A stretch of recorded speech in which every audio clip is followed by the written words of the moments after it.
Stab him in the back.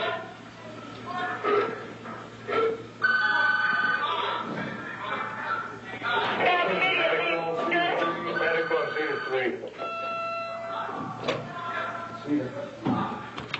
we need back in, we need medical. We're going to need SWAT, we're going to have that. Down here. Get that. Yeah. Duty officer, you need SWAT down here, full gear. Stephen. Duty officer, go ahead, come back again. Here. This Johnny. Yeah. 1 and 2. Yeah. The shank went into 10.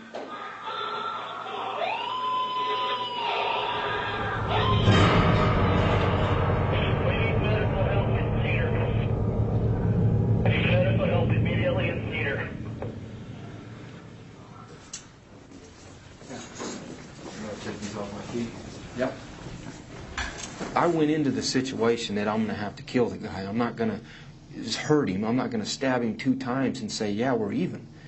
You know, because the philosophy in prison is, you know, you stab me, I kill you. I just stabbed the shit out of him, you know, until he didn't move anymore. The reason I said Troy Kell was one of the most dangerous people I've ever met is because Troy Kell, when you meet him and when you see him in a certain environment, is a very charming, charismatic, intelligent individual who certainly by no means looks like somebody who could commit a crime as heinous as he committed in this case. I've seen guys hesitate on not thinking something was serious, and it was serious, and they get themselves stabbed up or they get themselves fucked off. They get themselves killed. All the white supremacists were going, say hi to Troy, make sure, you know, let Troy know that I said hi. And they were given the power, the white power symbol. Oh, sure. So. Well, and they like to mention that, too, because they want the status that's associated with him and his crime. Because they're looking to Troy, you know, he's our inmate god, and we're going to do anything we can to gain status with him, because then that protects us within the institution.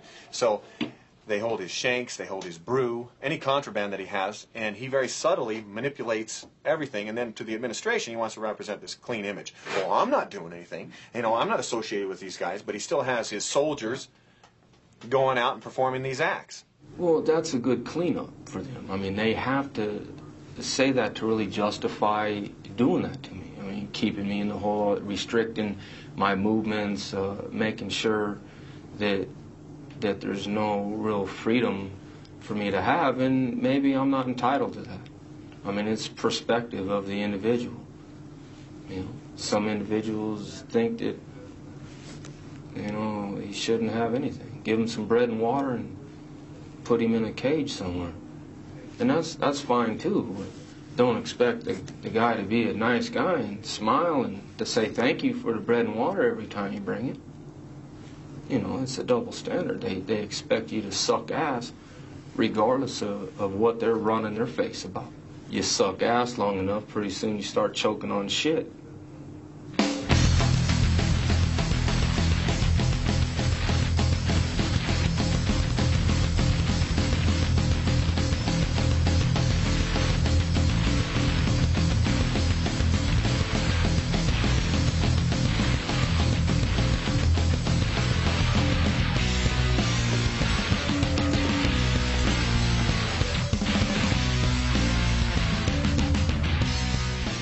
a lot of my personality now is reflectant from how I was raised in the penitentiary. It desensitizes you.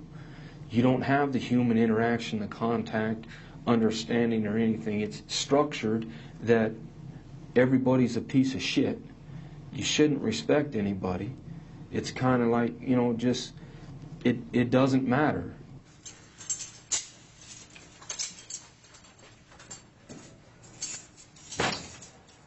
You have to realize why Troy Kell went to prison. And that being, at 18 years old, he concocts a scheme with a couple of his friends to take a young man he's never met before in his life, a young man named Cotton Kelly, take him out in the desert, take out a gun. Troy Kell takes out a gun and shoots him 6 times at close range in the face, killing him. After the killing, takes his wallet, and they go by a convenience store and buy liquor.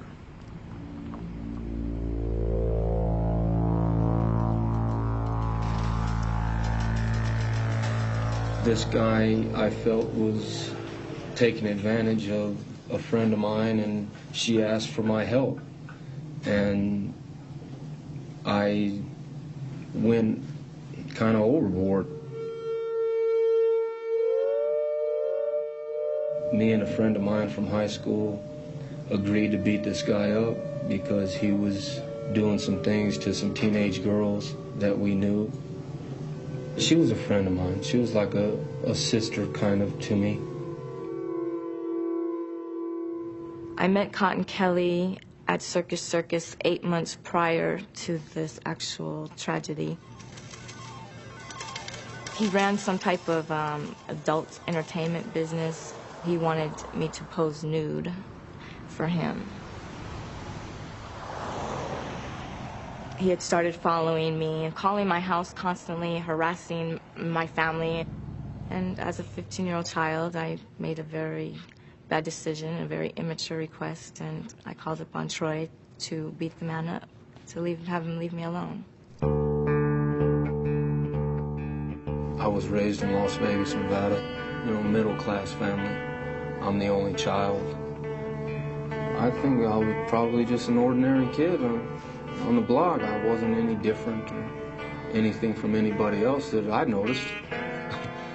Troy's been a part of our life ever since I first came to Las Vegas, since I was probably like 6 years old. We lived on one corner of the street, and on the opposite street, he lived at the other corner. And me and a couple of friends, 2 little girlfriends, were walking down the street, and him and his little friends were sitting in front of his house on their bicycles. And, you know, they were watching us, googly-eyed, because he's 3 years older than me. So when we got all the way to the end of the street towards the desert, you know, we turned around and said something real sassy, and they chased us on their bikes, and we ran, and he jumped off his bike and tackled me in the grass, and, you know, it just became like a plaything. And ever since then, he was like, "You're gonna be my girlfriend." And I said, "No, I don't even like boys." Well, Troy used to come over to our house when he was like 7 years old, play with Sandy and Shane in the backyard, or go swimming. He was one of the neighborhood kids. Good kid. My father's into horses and kind of a redneck background, country boy kind of thing, and we had horses and stuff. I was expected to be successful. You know, my family, you know, they're not losers. His father was really, really strict, and I remember one time on his birthday, I think he was turning 13, and I believe I was 10, and I rode my bike all the way to the mall, and I bought him a Nike outfit, and he had to sneak out in his backyard and climb up on the brick wall for me to give him his gift, because he was on restriction. He was always on restriction, and for absolutely nothing. His father must have been very tough on him, very abusive, I believe, with him. And his mother was never around. I know they were separated, but I don't think his mother came around too much. I don't know if it was because of the father or what, you know, but I guess he looked at me more like a mother figure, you know, because he's always sent me, even till this day, he sends me a bouquet of Mother's Day flowers. My parents got divorced, and I kind of bounced back and forth between them. It was kind of a struggle for me for a while, but it's nothing out of the ordinary that any other kid goes through. I hung out with the stoners, and I also hung out with my jock friends because I like to play sports, but I like to drink beer and smoke a couple joints on the weekend too. I went to school, but I didn't like school too much. The authoritarian kind of structure of we're telling you to go here and do this, and I rebelled against that. Dropped out of school, started getting in trouble after that. The story goes like this. Shaw and two of her friends allegedly lure the Canadian man out here to the desert. We're north of the city. Shaw then allegedly gets out of her car, goes to the bathroom, and on the way back, falls down. They had me pretend that my leg was hurt, and I guess this was a plan that they had conjured up. The Canadian man got out of the car to help Shaw. The man grabbed my arm to help me. That's when the first gunshot went off.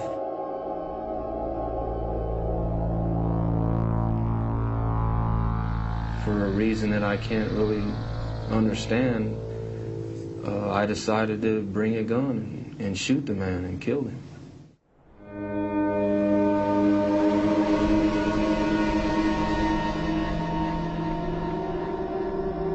I didn't go to sleep that night. You know, Think about running away? Yes, of course. But why didn't you? I don't know. I didn't have anywhere to run to. You know, I couldn't just keep on running and running.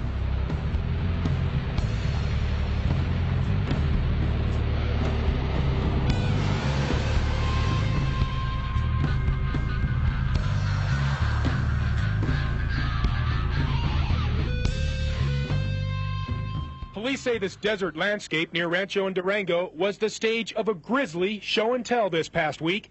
Police say the three suspects spent a week going back and forth here in the desert, showing off the body to their friends. Then one of the small children who had seen the battered corpse got to feeling guilty and told police.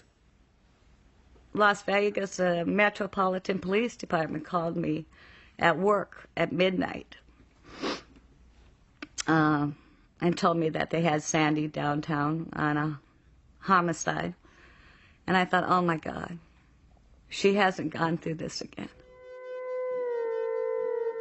When I was 13 years old, I was spending the night at a friend's house, and her stepfather went into a jealous rage and shot and killed her mother and her mother's two friends, and then killed himself. It changed my life.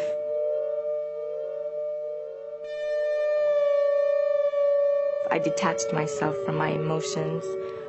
I didn't have a sense of life or death. It was just all the same to me. Another episode happened to her. She's walking home from school, sees this guy come running up behind her, girl in front of her, sees the guy shoot the girl in the back of the head. She's already gone through this. Now this is two. How many times? I mean, I'm 48 years old. I've never seen anyone in my lifetime get shot. I mean, what are the odds? So I went down, and I find out that she's the one being charged with it. I can't tell you how bad that hurt. To know my daughter was involved, and a man's life had been taken.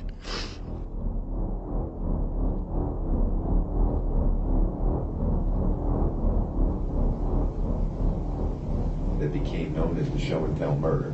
Right. How did you get that name? The girl was in high school at the time, and I wasn't. I had already dropped out of school. She had some girlfriends from school that she knew, that they both knew the man prior, and, you know, kids kind of, I don't know, brag about what happened, you know, remember that guy, and, well, he's, you know, dead out in the desert, and, you know, they don't believe her.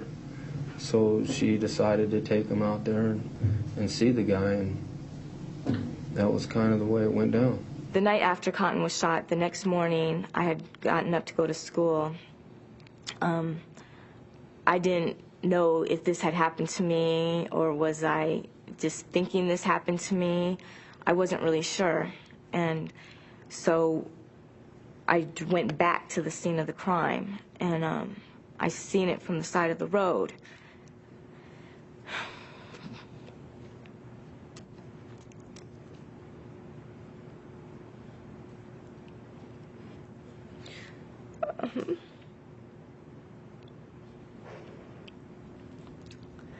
But it still wasn't real.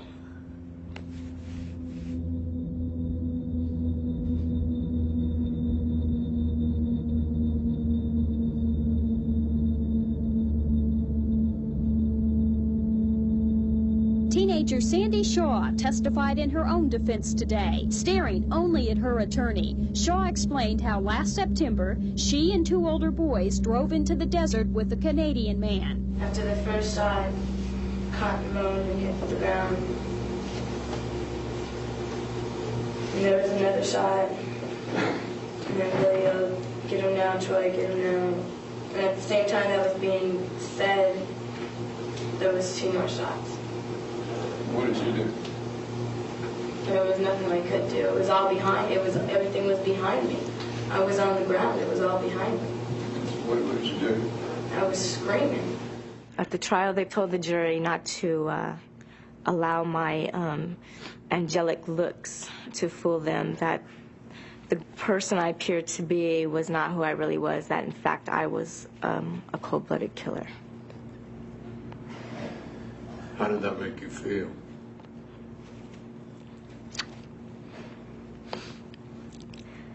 At the time, I really didn't feel anything. Through that whole time of my life, I really didn't feel nothing. How do you plead, guilty or not guilty? Not guilty. And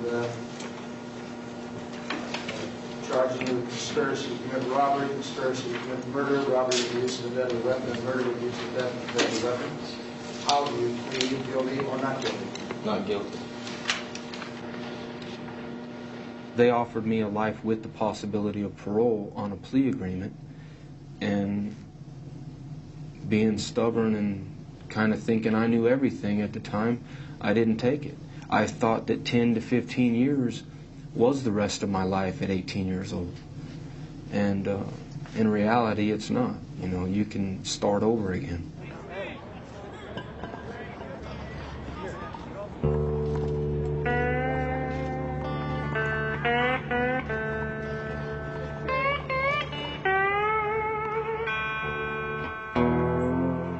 I made a decision when I walked in the gate that I was going to come in there as a man and I was going to leave as a man.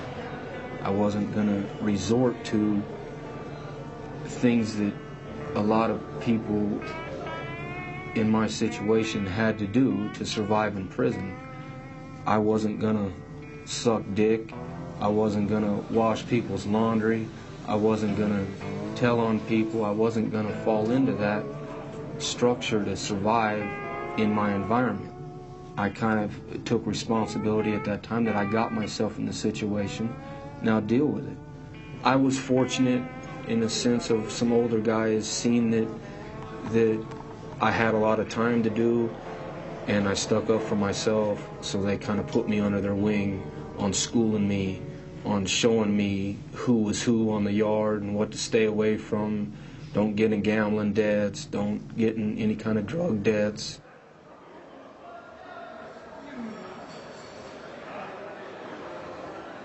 You have predators. You have homosexual predators, you have extortionists, and a whole ball of wax. And they're going to test you. One incident, I ended up getting shot and stuff like that on the yard, and with a guy that was a notorious booty bandit.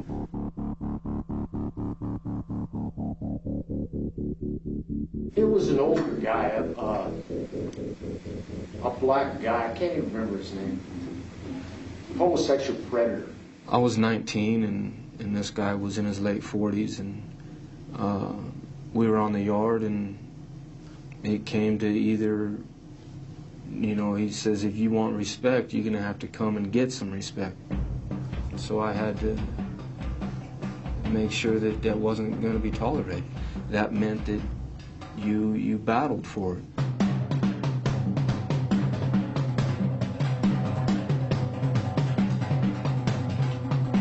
They break it up by shooting rounds at you from the waist. It's called skip rounding. I mean, it stopped the fight. It blew me off my feet, you know, because, I mean, you're getting shot by a 12-gauge shotgun from like 30 feet away. So it blew me off my feet, and, you know, the fight was over after that.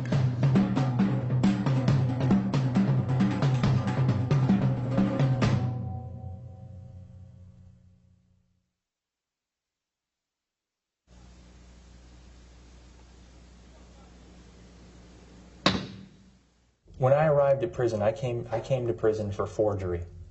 I forged a $300 check. That's what I was in prison for. I was serving a sentence of a 1 to 15. I wasn't placed in like a minimum security prison for forgers. I was placed in a super maximum security prison for murderers. Eric Daniels was a co-defendant to Troy Kell, and in fact was the individual during the homicide that laid across the victim's leg so as to incapacitate the victim from moving.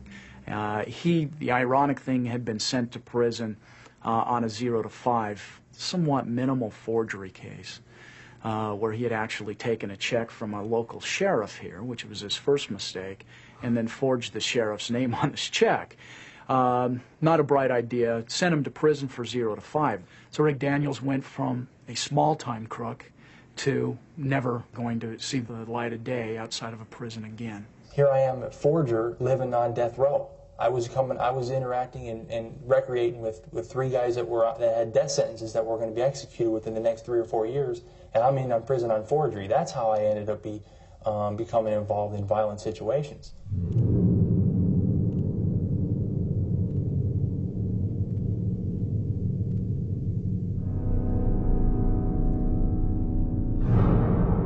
I felt my only avenue for relief was to lash out against the authority, and that's how I became involved with the riot.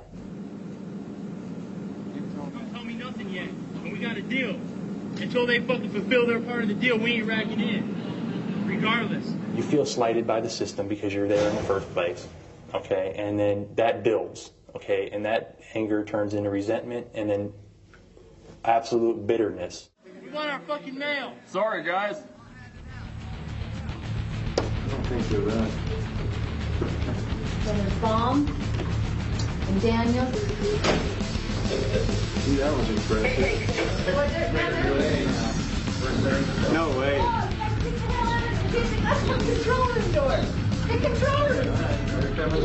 Yeah, they're coming. Get out there. They're not going to take that. Bullshit. God. Attention, all inmates in Cedar Section 1. Return to your cells now, or extreme force will be used against you. Return to your cells now and lock up, or force will be used against you. They're coming. He's coming through. They're going to break that door. Yeah, they are. No. The caps are coming off. They're going to take the door here. Okay, now what are they going to do? Cellar door has been breached. SWAT. Get you guys get out there. Echo 102. Echo 102.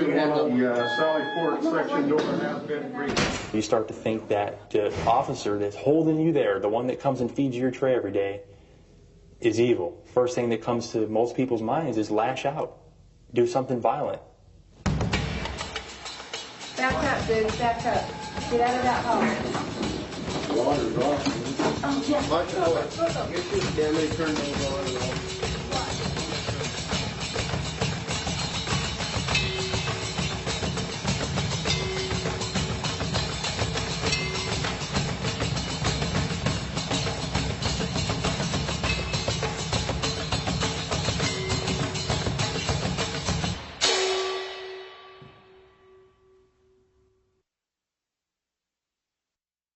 You're in your cell for so long, by yourself, you have no television, no radio, very little contact with the outside world. You develop different symptoms of mental illnesses. paranoid, schizophrenic, anxiety disorders, impulsive behaviors, and because you have absolutely nothing to do in there all day long, I plotted and planned on what I was going to do to the administration when I got out of there. I threw some urine and some feces on her because I couldn't do anything else to her. I couldn't get my hands on her, and so that was the next best thing. It made me feel on top of the world to see her running out of the unit, screaming her head off with feces in her hair and her face.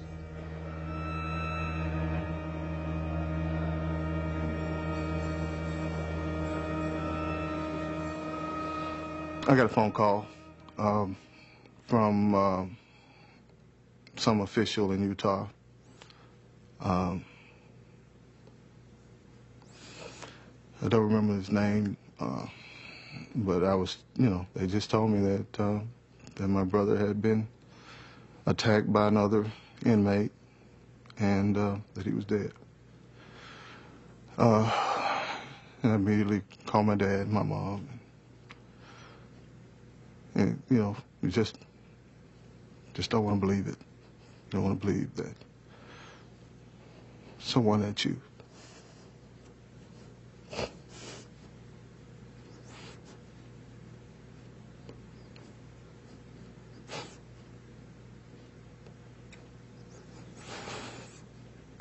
love is gone.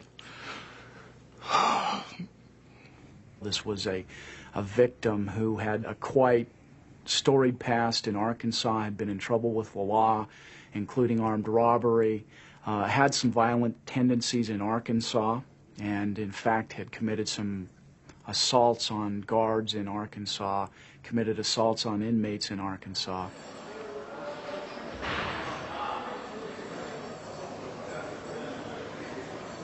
I don't want to paint a pretty picture of my brother because he was a maximum security risk, is what he told me, and I found out after his death that he was in lockdown. Originally, we didn't have any idea why the killing took place. As we got into the case more and more, and we did more investigation, one of the more startling aspects of the case was that this was really just some racial hatred. The comments that Troy Kell made immediately after the killing.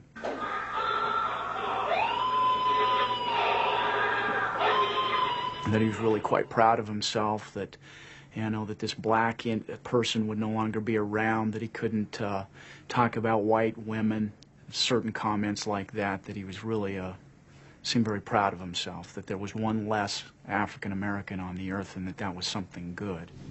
I would classify myself as a separatist. I believe that the white man should return to Europe and should have never came over here.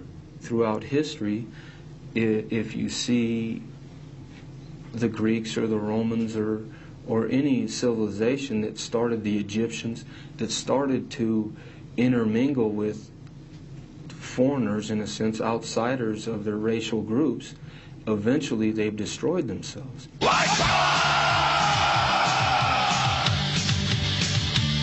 They call me Nazi, and I'm proud and proud. They call me racist, and I shout it out. As we delved into the case, we found out fairly quickly that Troy Kell had very strong beliefs as a white supremacist. The white supremacist group, or gang, if you want to call them that, is significant, and probably the most significant single group or gang we've got in our prison. Prison has a tendency to, force an individual, someone who's impressionable as I was, young, to identify with a group and or a certain ideology, and I found that in the white separatist movement, and I felt like I belonged. I felt like I climbed a mountain, got to the top, planted the flag, and I was home. It's born out of fear. Fear of knowing another race, keeping your distance from another race. With any kind of white guy that stands up for, his people, he's looked upon as some type of racist race hater.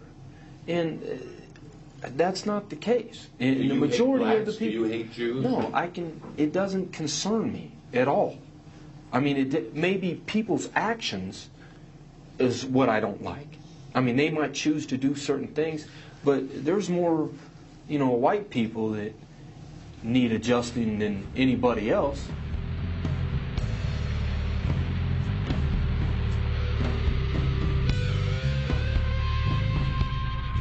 In preparation for the case, and primarily the sentencing portion of the case, I went out to Nevada, where, of course, Troy was housed as an inmate for years. During the course of that, we actually found a letter, and it was a letter that Troy Kell had written probably 10 days to 2 weeks prior to the homicide here in Utah. And he was writing some of his white supremacist inmate friends in Nevada. And in that letter, he talked about and actually prophesied that he was going to commit this crime in Utah. Talked about how in his terms, a nappy-headed monkey had been running his mouth, and this nappy-headed monkey was going to get his, and there's going to be pain and suffering involved in that. It was a power trip to begin with, but it had racial overtones to it. The race issue was used to justify the power trips, controlling the action, wanting to control the TV, the ice bucket, where this person lived with who, things like that happen in prison. It becomes racial only as a secondary consequence. It starts off with greed and profit and control, like anything else. I had a confrontation with him verbally that derived from two other people's fight. That kind of, flowed over to me getting involved with him. And it was kind of agreed between me and him that we were going to take care of it. That any chance that either one of us got, that we were going to deal with the situation.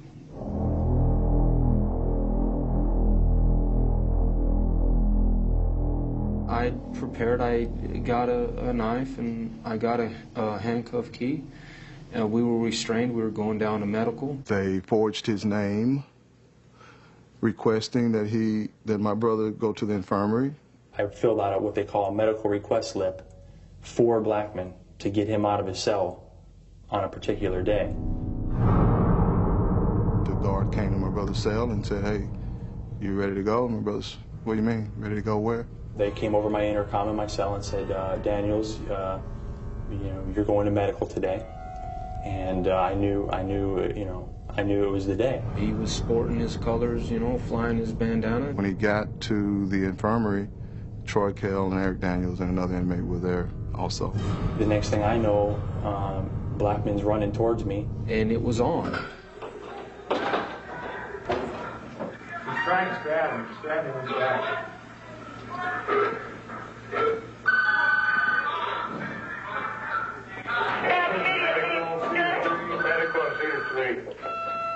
I knew that it was a strong hit because of the color of the blood, and it's dark, and that's a sign that where you got an artery or a vein or something like that. You need to SWAT down here, full gear. Stephen. Hey, officer, go ahead, come back again. Here. This Joey. Yeah. I want to. Yeah. SWAT, full gear in Cedar 3 now. Section 3 here.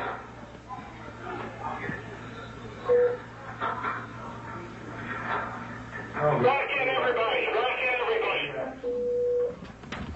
Rack in, rack in, rack in. Why did you stab him so many times? All I can explain really is that he kept moving.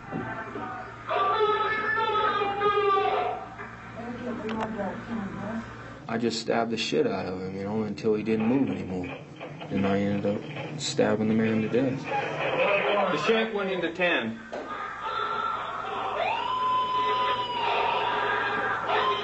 Afterwards, I felt, man, goddamn, why'd you kind of make me do that? Or I didn't weigh in the fact that he was a father or a brother or a son to anybody. You know, I didn't see him as a human person. The prison guards saw this happening. There were civilians there. The guard ushers them out. They then go and get into full riot gear. My brother's still being stabbed. We need medical help in Cedar. We need medical help immediately in Cedar. What?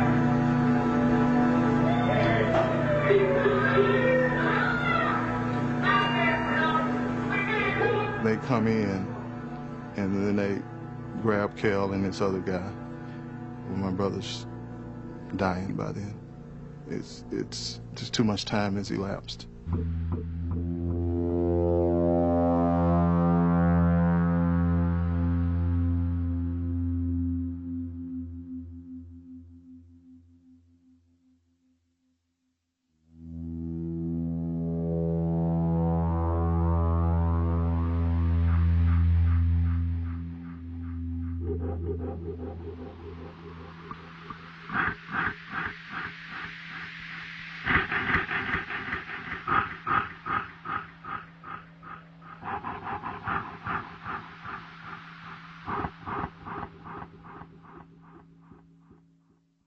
I will tell you that I've never seen anything like that in my life.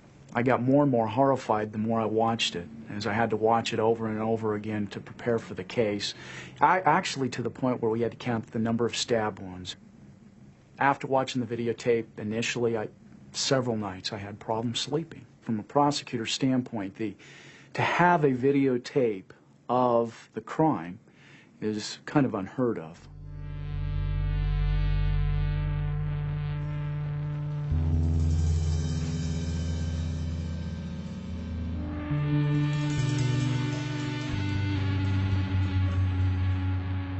My father and I went to Utah for one reason only, and that was to try to make a change. We wanted to talk to the prison officials. We wanted someone to tell us that they were going to change the procedures.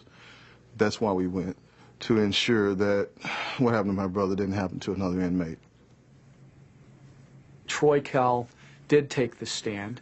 He was very articulate, very intelligent, and was able to bring up emotion, which at the time appeared to be genuine. And in fact, he addressed the victim's family, who happened to be in the audience from Arkansas. From the witness stand, he asked if, after he finished testifying, if he could talk to me and my dad one-on-one and sit down. And he said, sit down as men and talk.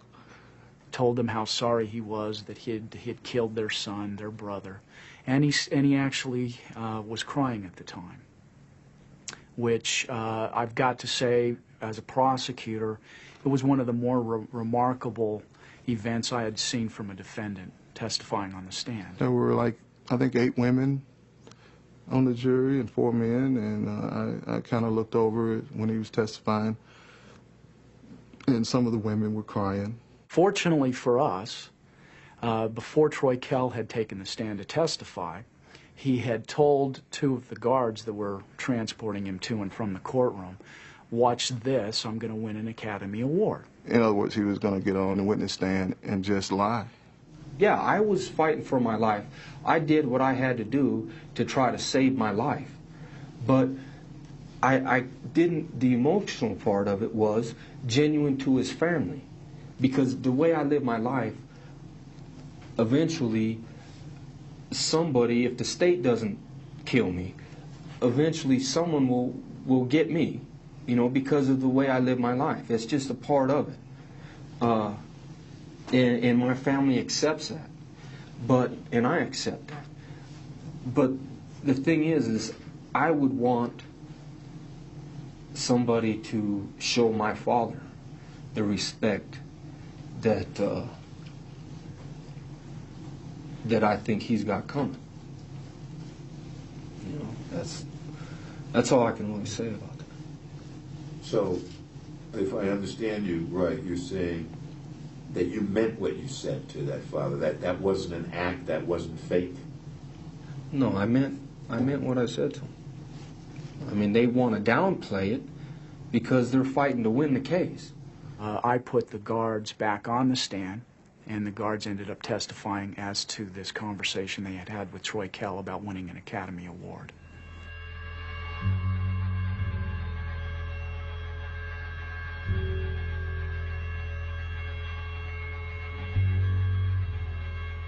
I was subpoenaed to testify at that trial. Although I wish he would have done things a lot differently, I don't know if I can, I can't pass judgment upon him for the things he's done. I don't agree with the things he's done. I don't like the things he has done. But I cannot judge him for the things he has done because I don't live like he lives, and I don't walk in his shoes, and I don't feel what he feels.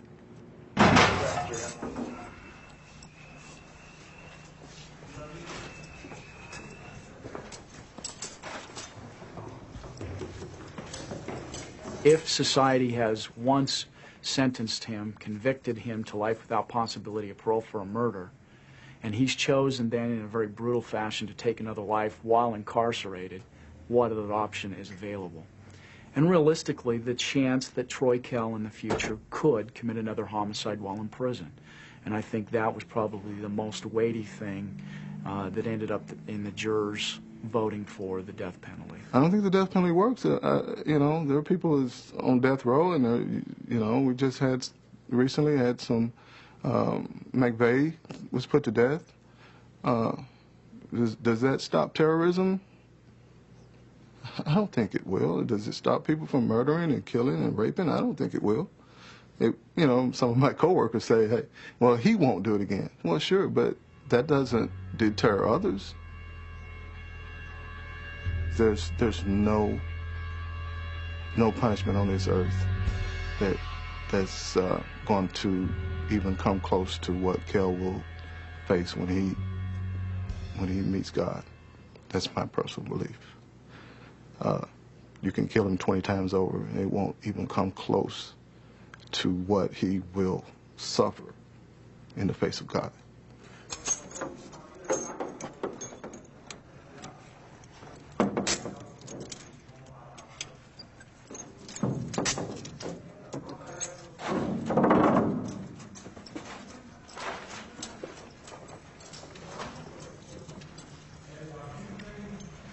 I don't believe in the heaven and hell thing. It's a control mechanism to control the masses, and it's run by fear. And I don't believe in any fiery pits or any pie in the sky. I think once you're dead, you're dead.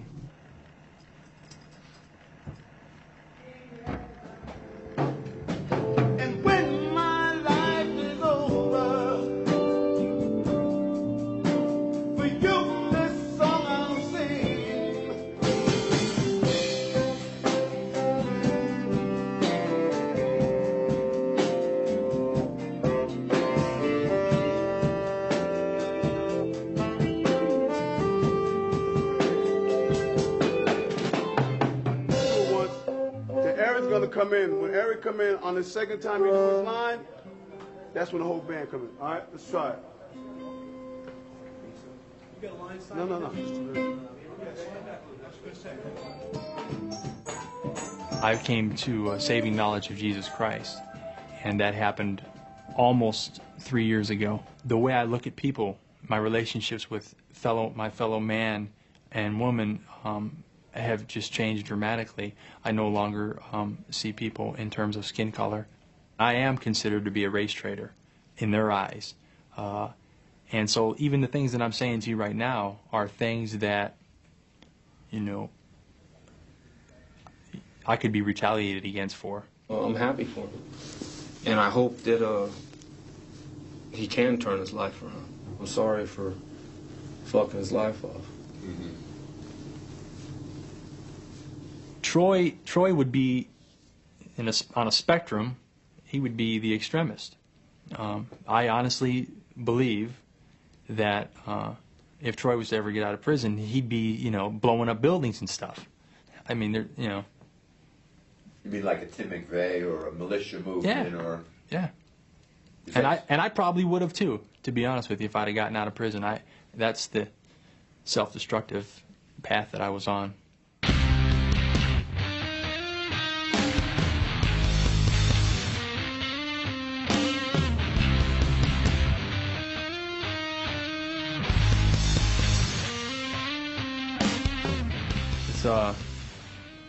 The 8th letter of the alphabet is H. HH stands for Heil Hitler. White supremacists believe that Jews are the ultimate enemy, that they pit black and white against each other so that we both eliminate each other in order that they ultimately win. And that's the whole philosophy in a nutshell. Yeah, the banks, the media, they subliminally inject thoughts and opinions into people's minds, and those opinions are all favorable for the Jewish agenda and all that nonsense. And the thing is, I see it now as nonsense, but I'm telling you, I bought into it. I think that there's some merit to that if you look at the people that are calling the shots. And I think it's definitely not coincidental. I mean, they look out for their own. I mean, they've been through some hard damn times in the history of the world, and they're entitled to do that. And it's a power trip. It's all it is. It's a structure. Do you believe the Holocaust happened, or do you believe these revisionists who said it never happened? It's just a bad rap on the Third Reich. To the magnitude that they say, no, because there's no mention. It's only the numbers don't match up to the claim of what they're saying of the Holocaust. Yes, I believe it happened. There was a war going on, and he told them what they were going to do, what he was going to do, 10 years before he even started doing it. It's seek and destroy. That's the way it was, conquest. That's what was happening. I mean, it was. That's just the way it went. I mean, that's how nations were built, was by force.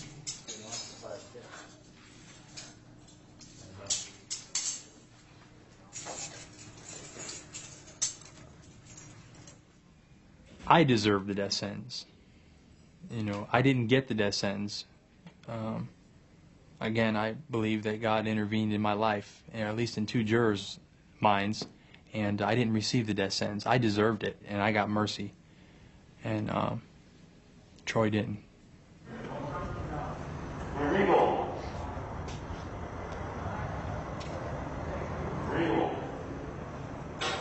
I've only been here for one execution, and it happened to be the firing squad. And to me, it seemed a cleaner,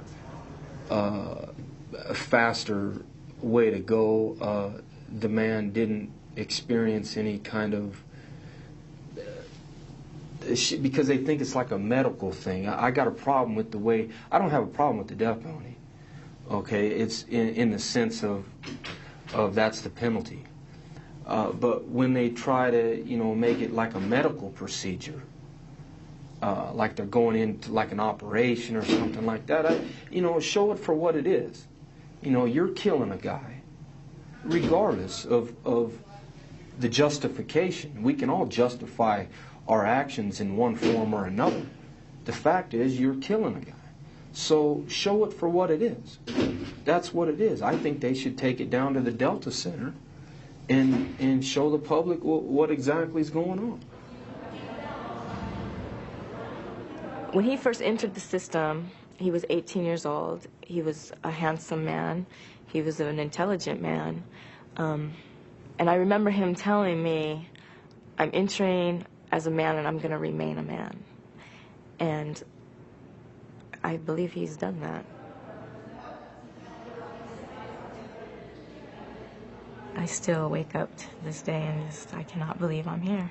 This is what my life has amounted to. I have spent over half my life in prison. My adult life has been in prison, And it's just really hard. And sometimes I wonder, will I ever get a driver's license? Will I ever get to go buy furniture for, a house? Am I ever going to, Click on Mouse Invaders and click OK. I hope and I pray that one day I will be given a second chance. I was an unhealthy child. I was a lost child.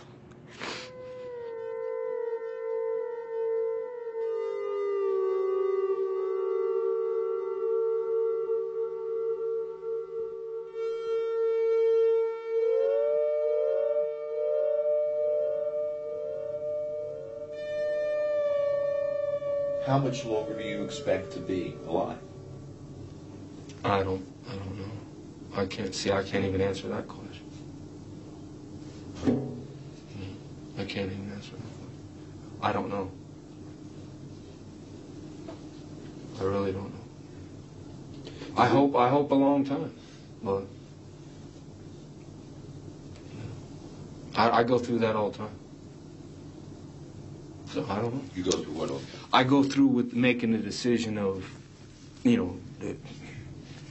living through this shit or not. Because I fucked my life off. So, I've been pissed off since I've been 18 years old.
Now, log on to HBO.com and find out more about this documentary and others in the award-winning America Undercover series.